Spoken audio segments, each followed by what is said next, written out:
Assalamualaikum warahmatullahi wabarakatuh. Perkenalkan, nama saya Fitri Narti, NPM 2021-22013. Di sini saya akan menjelaskan tentang sistem saraf penginderaan. Fisiologi dan sistem saraf penginderaan. Pendahuluan, sensasi yang dirasakan bergantung pada jenis reseptor yang dirangsang. Tiap jenis reseptor mengkhususkan diri untuk lebih mudah berespon terhadap salah satu jenis rangsangan, yaitu rangsangan adekuat.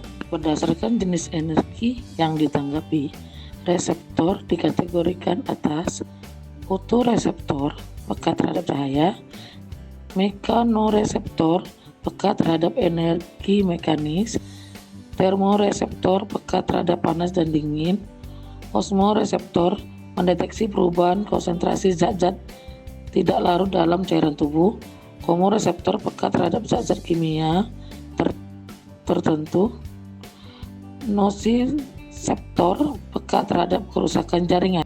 Pada membran basalis terdapat organ korti yang mengandung sel-sel reseptor pendengaran yang terdiri atas sel rambut luar berbentuk silindris dan dihubungkan dengan serabut saraf vestibulococlearis. Sel rambut dalam berbentuk goblet sel. Setiap sel menerima serabut tunggal dari nervus cranialis atau N8. Perubahan mekanik dari sel-sel rambut akan membangkitkan rangsangan pada serabut afferent nervus ke-8. Sel rambut tidak memiliki akson, tetapi area basal dari tiap sel rambut ditutupi oleh sinaptik terminal dari neuron sensori. Akson dari NI masuk ke olfactory bulb dan bersinaps dengan sel mitral. Sel mitral menghantar informasi ke otak melalui olfactory tract dan sinaps asosiasi neuron. Tiap tract olfactory berakhir pada area di otak yang disebut cortex olfactory terletak pada lobus frontal. Secara struktur dan fungsi dapat dibagi tiga. Area lateral olfactory, sensasi penciuman yang disadari. Areal medial, bertanggung jawab pada visceral dan rasa emosional terhadap bau dan memiliki hubungan dengan sistem limbik melalui hubungan ke hipotalamus. Intermediate, mekanisme utama informasi sensori yang dimodulasi. Olfactory bulb menerima input dari medial dan lateral. Proses penciuman. Alat pencium terdapat dalam rongga hidung dan dari ujung saraf otak nervus olfactorius. Serabut ini timbul pada bagian atap hidung. Agar suatu bau dapat tercium, maka bau itu harus mengandung zat-zat yang mudah menguap dan larut dalam lemak. Proses penciuman. Molekul gas atau zat menguap tersebut larut ke dalam udara dan masuk ke dalam kafum nasal, terutama daerah mukosa olfaktoria melalui nostril atau lubang hidung. Dua molekul tersebut kemudian larut dalam sekresi kelenjar mukosa lokal yang menutupi sel-sel reseptor.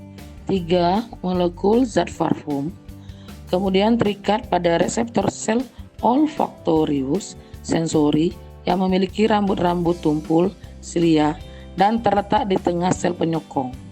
4. Ikatan bau molekul dengan reseptor meningkatkan AMP, melipat gandakan sinyal, membuat depolarisasi membran, meningkatkan permeabilitas natrium dan kalsium, potensial reseptor yang menginduksi potensial aksi dalam akson bulbus olfactorius ke korteks cerebri untuk dianalisa atau dipersepsikan. Sistem pengecapan. Puting kecap atau taste buds merupakan organ sensoris pengecapan. Tiap taste bud memiliki dua tipe epitel khusus, yaitu eksterior yang mendukung kapsul taste buds dan interior yang mengandung 50 sel gustatory. Sensasi pengecapan terjadi melalui serabut saraf yang mempersarafi puting kecap. 2/3 anterior dipersarafi oleh cabang nervus facialis atau N7 dan 1/3 posterior diperserapi oleh N-glossopharyngeus atau N9. Sensasi dari epiglotis dihantarkan oleh nervus vagus atau N10. Substansi yang disebut rasa menyatu dalam air liur, masuk ke taste pore, dan dengan berbagai mekanisme, sel taste berdepolarisasi. Sel taste tidak memiliki akson dan tidak memulai aksi potensialnya sendiri. Neurotransmitter dilepaskan dari sel taste dan menstimulasi aksi potensial pada akson dari sensori neuron yang bergabung dengan sel taste. Adaptasi rasa terjadi sangat cepat, dimulai 1-2 detik untuk sensasi diterima, dan dalam 5 menit dapat diadaptasi secara komplit. Sensitivitas rasa pahit paling tinggi dan yang terendah adalah rasa asin dan manis. Fungsi lidah pertama untuk mengecap dan merasakan rasa yang biasanya masuk melalui mulut dalam bentuk makanan. 2. Untuk membantu artikulasi bicara. 3. Membantu proses pencernaan terutama pada proses mengunyah dalam mulut. Fisiologi pengecapan. Pengecapan dimulai dari adanya rasa tertentu yang mengenai kuncup pengecap atau taste bud pada lidah sebagai reseptor. Selanjutnya sensasi tersebut disampaikan area pengecapan. Asin pada pinggir lidah, manis pada lidah bagian depan, asam pada pinggir lidah bagian belakang, pahit pada bagian lidah. Suara merupakan energi vibrasi yang dapat dihantarkan melalui media gas, cairan, benda padat. Energi vibrasi ini memiliki 4 sifat fisik, yaitu amplitudo, frekuensi, bentuk gelombang, dan kualitas atau timbre. Telinga manusia mampu menangkap suara dengan batas maksimal 120 dB dengan perbedaan intensitas suara 1-2 dB. Frekuensi suara yang dapat didengar antara 15 Hz sampai 20 kHz. Membran timpani yang memisahkan telinga luar dan dalam mampu bergetar pada frekuensi suara di bawah 3 kHz. Telinga bagian luar mengumpulkan dan memindahkan gelombang suara ke telinga tengah. Telinga bagian tengah memindahkan getaran dan membran timpani ke cairan di koklea dalam prosesnya memperkuat energi suara. Telinga bagian dalam atau koklea tempat sistem sensorik untuk mendengar. Telinga bagian dalam atau aparatus vestibular tempat sistem sensorik untuk keseimbangan dan memberikan masukan yang penting untuk mempertahankan postur dan keseimbangan. Koklea terdiri dari 3 bagian, yaitu skala timpani, skala media, dan skala vestibuli. Skala timpani dan vestibuli diisi oleh cairan perilimfi dengan komposisi ion mendekati cairan cerebrospinalis, sedangkan skala media diisi dengan endolimfe yang lebih mendekati komposisi intrasel dengan kalium konsentrasi tinggi. Jika gerakan staf cepat, kalian tidak melewati helikotrema ke foramen rotuntum, tetapi mengambil jalan pintas melalui membran basilaris. Fisiologi pendengaran. Telinga luar terdiri dari 3 organ. 1. Auricula atau pinna atau daun telinga. Fungsinya untuk menampung gelombang suara yang datang dari luar. 2. Saluran telinga atau air canalis merupakan penghubung auricula dengan membran timpani. Terdapat rambut untuk melindungi telinga dari serangga kecil atau benda asing. Kelenjar sebasea atau kelenjar keringat menghasilkan sekret yang berupa serumen, berfungsi mencegah masuknya serangga kecil dan benda asing dan mencegah kekeringan. Liang telinga fungsi sebagai penetral udara dari kelembaban dan perubahan suhu yang dapat mengganggu elastisitas gendang telinga. 3. Membran timpani merupakan pembatas antara telinga luar dan telinga tengah yang berfungsi dalam menghantarkan gelombang suara. Telinga tengah terdiri atas 1 kavum timpani merupakan rongga sempit berisi udara dan memiliki dua jendela atau tingkap, jendela oval dan jendela bulat, berperan dalam penghantaran gelombang suara. Tube Eustachi berfungsi dalam mempertahankan tekanan udara yang sama pada kedua sisi membran timpani dan mengalirkan udara melewati rongga hidung ke dalam telinga tengah. Tulang pendengaran yang terdiri dari 3 tulang kecil, yaitu incus, malleus, dan stapes. Fungsinya mengalirkan gelombang udara dari telinga tengah menuju telinga dalam. Telinga dalam terletak pada bagian tulang keras pylorus temporalis yang disebut pula labirin. Dalam telinga bagian dalam terdapat 1. Vestibulum, ruangan tengah pada telinga dalam, di mana di dalamnya terdapat sekulus atau urticulus yang berisi endolim dan dikelilingi oleh perilim. 2. Ductus semicircular, terletak pada anterior dari vestibulum yang memiliki 3 kanal kecil, di mana pada tiap kanal kecil tiap ujung kanal menggembung yang disebut ampula, berisi crista ampularis yang merupakan reseptor terhadap keseimbangan. Koklea terletak anterior terhadap vestibulum, berbentuk spiral, terdiri atas skala vestibuli, skala media, dan skala timpani, berperan dalam pengantaran gelombang suara di telinga dalam. Organ Corti terdapat pada membran basilaris dalam koklea yang berisi sel rambut dan sel pendukung. Berfungsi sebagai mekanoreseptor yang bertugas untuk menerima rangsangan dalam bentuk getaran suara dan kemudian mengalirkan ke nervus auditorius. Mekanisme pendengaran: 1. Gelombang suara masuk ke dalam liang telinga. 2. Gelombang suara menggetarkan membran timpani. 3. Getaran dari membran timpani disalurkan ke tulang pendengaran yang berada di telinga tengah. 4. Getaran ditransmisikan ke kompartemen atas koklea melalui jendela opal, kemudian menggetarkan membrana basiler dan dilanjutkan ke kompartemen bawah.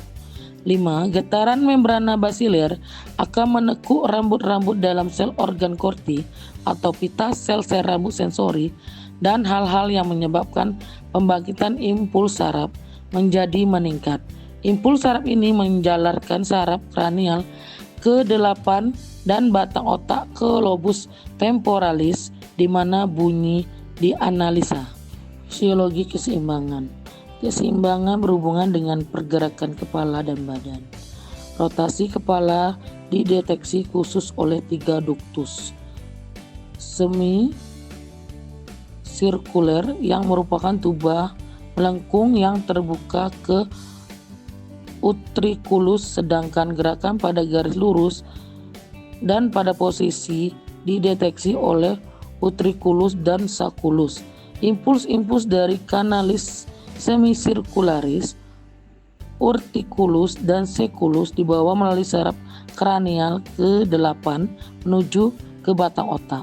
Impuls menyebar dari sini ke otot pada tungkai trunkus, leher, dan otot mata, sehingga tubuh dapat segera mengkompensasi perubahan posisinya. Gelombang suara menembus membran timpani dan menimbulkan getaran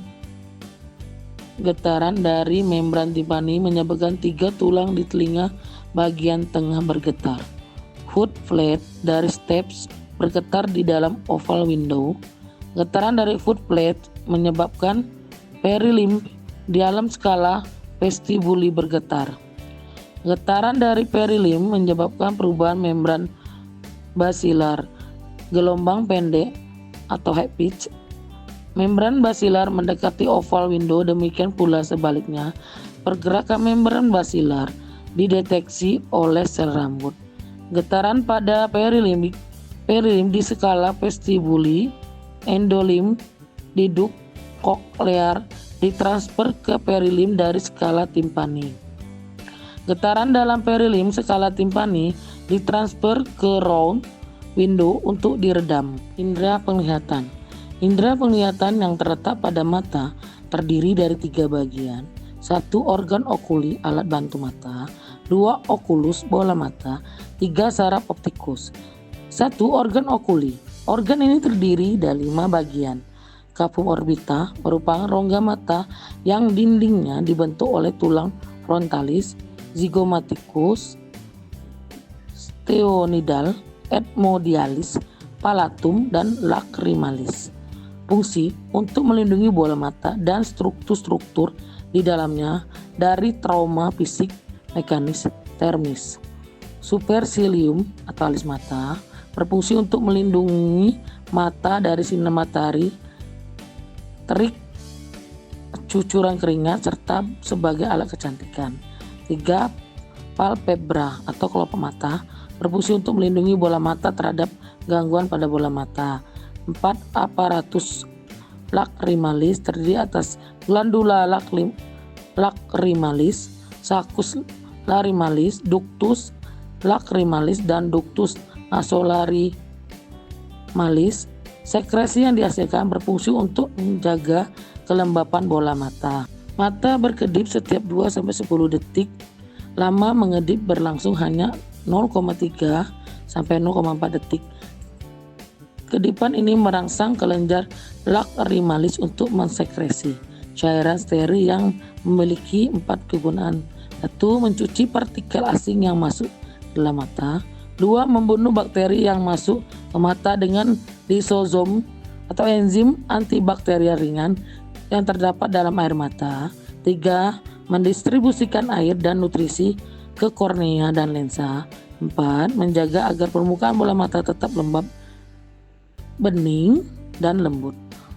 Musculus oculi merupakan kumpulan dari otot-otot mata yang berfungsi untuk menggerakkan mata. Otot ini terbagi 2 macam, yaitu otot yang berada di luar bola mata atau otot extraokuler, dan otot yang berada di dalam mata atau otot intrinsik mata.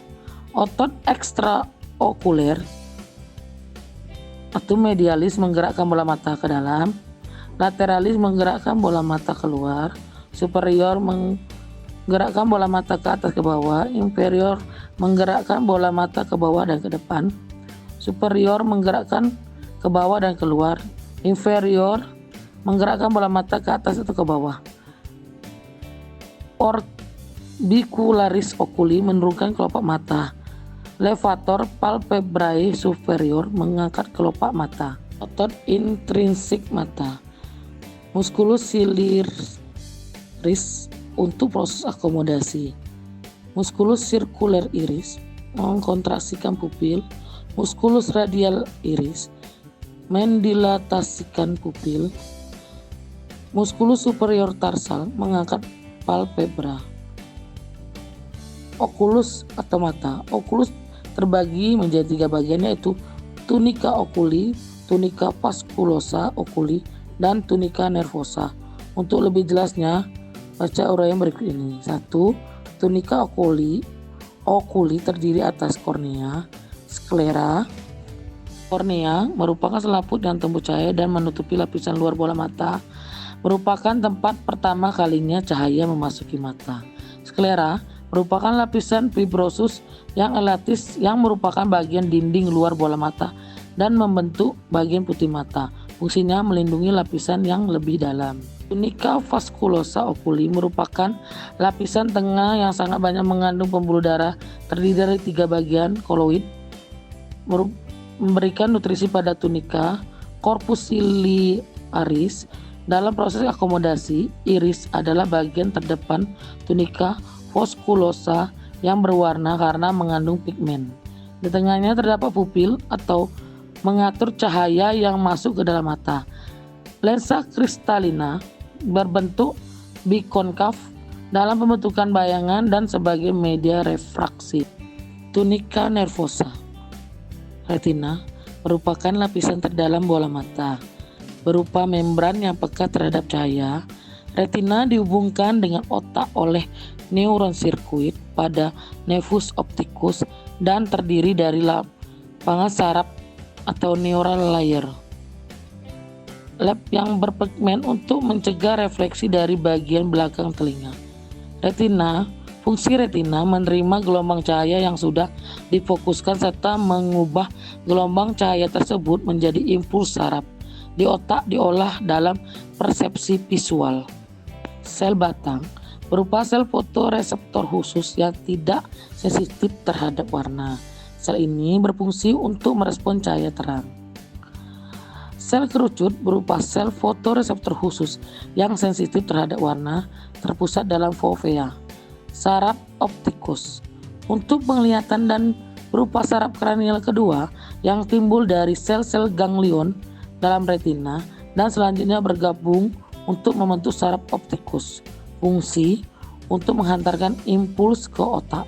Refraksi didefinisikan sebagai suatu pembiasan atau pembelokan cahaya yang terjadi karena perbedaan indeks bias dari medium yang satu ke kemudian yang lain.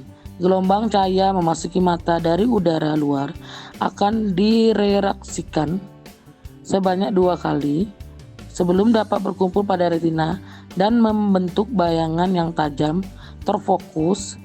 Cahaya harus melalui beberapa medium, yaitu 1. Kornea, 2. Aqueous humor pada ruang depan antara iris dan lensa, 3. Lensa, 4. Vitreous humor dalam ruang vitreous di belakang lensa.